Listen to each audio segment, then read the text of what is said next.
بسم اللہ الرحمن الرحیم۔ شروع اللہ کے نام سے جو بڑا مہربان اور نہایت رحم کرنے والا ہے۔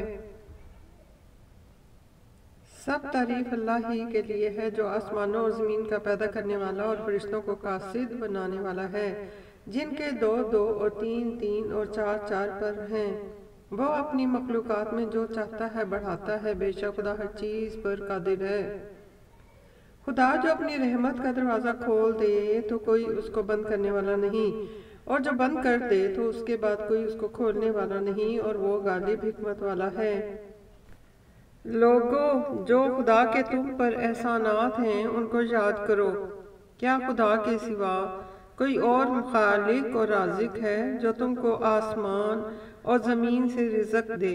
اس کے سوا کوئی معبود نہیں، پس تم کہاں بہکے پھرتے ہو؟ اور اے پیغمبر صلی اللہ علیہ وسلم، اگر یہ لوگ تم کو جھٹلائیں تو تم سے پہلے بھی پیغمبر علیہ السلام جھٹلائے گئے ہیں، اور سب کام خدا ہی کی طرف لوٹائے جائیں گے۔ لوگو، خدا کا وعدہ سچا ہے تو تم کو دنیا کی زندگی دھوکے میں نہ ڈال دے، اور نہ شیطان فریب دینے والا تمہیں فریب دے۔ شیطان تمہارا دشمن ہے، تم بھی اسے دشمن ہی سمجھو۔ وہ اپنے پیرووں کے گروہ کو بلاتا ہے تاکہ وہ دوزخ والوں میں ہو جائیں۔ جنہوں نے کفر کیا ان کے لیے سخت عذاب ہے، اور جو ایمان لائے اور نیک عمل کرتے رہے ان کے لیے بخشش اور بڑا ثواب ہے۔ بھلا جس شخص کو اس کے اعمال بد آراستہ کر کے دکھائے جائیں اور وہ ان کو عمدہ سمجھنے لگے تو کیا وہ نیکوکار آدمی جیسا ہو سکتا ہے؟ بے شک خدا جس کو چاہتا ہے گمراہ کرتا ہے اور جس کو چاہتا ہے ہدایت دیتا ہے۔ تو ان لوگوں پر افسوس کر کے تمہارا دم نہ نکل جائے، یہ جو کچھ کرتے ہیں خدا اس سے واقف ہے۔ اور خدا ہی تو ہے کہ جو ہوائیں چلاتا ہے اور وہ بادل کو ابھارتی ہیں، پھر ہم اس کو ایک بے جان شہر کی طرف چلاتے ہیں، پھر اس سے زمین کو اس کے مرنے کے بعد زندہ کر دیتے ہیں، اسی طرح مردوں کو بھی جی اٹھنا ہوگا۔ جو شخص عزت کا طلبگار ہے تو عزت تو سب خدا ہی کی ہے، اسی کی طرف پاکیزہ کلمات چڑھتے ہیں اور نیک عمل ان کو بلند کرتے ہیں، اور جو لوگ برے برے مکر کرتے ہیں ان کے لیے سخت عذاب ہے، اور ان کا مکر نابود ہو جائے گا۔ اور خدا ہی نے تم کو مٹی سے پیدا کیا، پھر نطفے سے، پھر تم کو جوڑا جوڑا بنایا، اور کوئی عورت نہ حاملہ ہوتی ہے اور نہ جنتی ہے مگر اس کے علم سے، اور نہ کسی بڑی عمر والے کو عمر زیادہ دی جاتی ہے اور نہ اس کی عمر کم کی جاتی ہے، مگر سب کچھ کتاب میں لکھا ہوا ہے۔ بے شک یہ خدا کو آسان ہے۔ اور دونوں دریا مل کر یکساں نہیں ہو جاتے، یہ تو میٹھا ہے پیاس بجھانے والا، اور جس کا پانی خوشگوار ہے، اور یہ کھاری ہے کڑوا۔ اور سب سے تم تازہ گوشت کھاتے ہو اور زیور نکالتے ہو جسے پہنتے ہو، اور تم دریا میں کشتیوں کو دیکھتے ہو کہ پانی کو پھاڑتی چلی آتی ہیں، تاکہ تم اس کے فضل سے معاش تلاش کرو اور تاکہ شکر کرو۔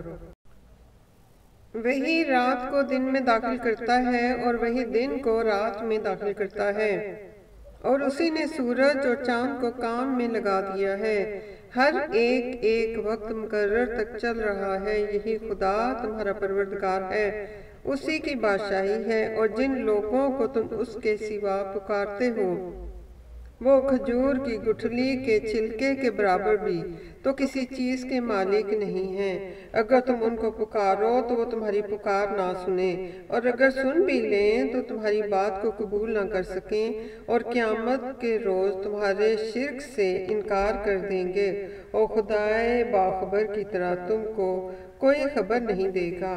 لوگو، تم سب خدا کے محتاج ہو، اور خدا بے پرواہ سزاوار حمد و ثنا ہے۔ اگر چاہے تو تم کو نابود کر دے اور نئی مخلوقات لا آباد کرے، اور یہ خدا کو کچھ مشکل نہیں۔ اور کوئی اٹھانے والا دوسرے کا بوجھ نہ اٹھائے گا، اور کوئی بوجھ میں دبا ہوا اپنا بوجھ بٹانے کو کسی کو بلائے تو کوئی اس میں سے کچھ نہ اٹھائے گا، اگرچہ قرابت دار ہی ہو۔ اے پیغمبر صلی اللہ علیہ وسلم، تم انہی لوگوں کو نصیحت کر سکتے ہو جو بن دیکھے اپنے پروردگار سے ڈرتے اور نماز بالتزام پڑھتے ہیں، اور جو شخص پاک ہوتا ہے اور اپنی ہی لیے پاک ہوتا ہے، اور سب کو خدا ہی کی طرف لوٹ کر جانا ہے۔ اور اندھا اور آنکھ والا برابر نہیں ہو سکتے، اور نہ اندھیرا اور روشنی، اور نہ سایہ اور دھوپ، اور نہ زندے اور مردے برابر ہو سکتے ہیں۔ خدا جس کو چاہتا ہے سنا دیتا ہے، اور تم ان کو جو قبروں میں مدفون ہے سنا نہیں سکتے۔ تم تو صرف ہدایت کرنے والے ہو، ہم نے تم کو حق کے ساتھ خوشخبری سنانے والا اور ڈرانے والا بنا کر بھیجا ہے، اور کوئی امت نہیں مگر اس میں ہدایت کرنے والا گزر چکا ہے۔ اور اگر یہ تمہاری تکذیب کریں تو جو لوگ ان سے پہلے تھے وہ بھی تکذیب کر چکے ہیں۔ ان کے پاس ان کے پیغمبر علیہ السلام نشانیاں اور صحیفے اور روشن کتابیں لے لے کر آتے رہے، پھر میں نے کافروں کو پکڑ لیا، سو دیکھ لو کہ میرا عذاب کیسا ہوا۔ کیا تم نے نہیں دیکھا کہ خدا نے آسمان سے میںہ برسایا تو ہم نے اس سے طرح طرح کے رنگوں کے میوے پیدا کیے، اور پہاڑوں میں سفید اور سرخ رنگوں کے قطعات ہیں اور بعض کالے سیاہ ہیں۔ اللہ اکبر۔ ربنا آتنا فی الدنیا حسنۃ وفی الآخرۃ حسنۃ وقنا عذاب النار۔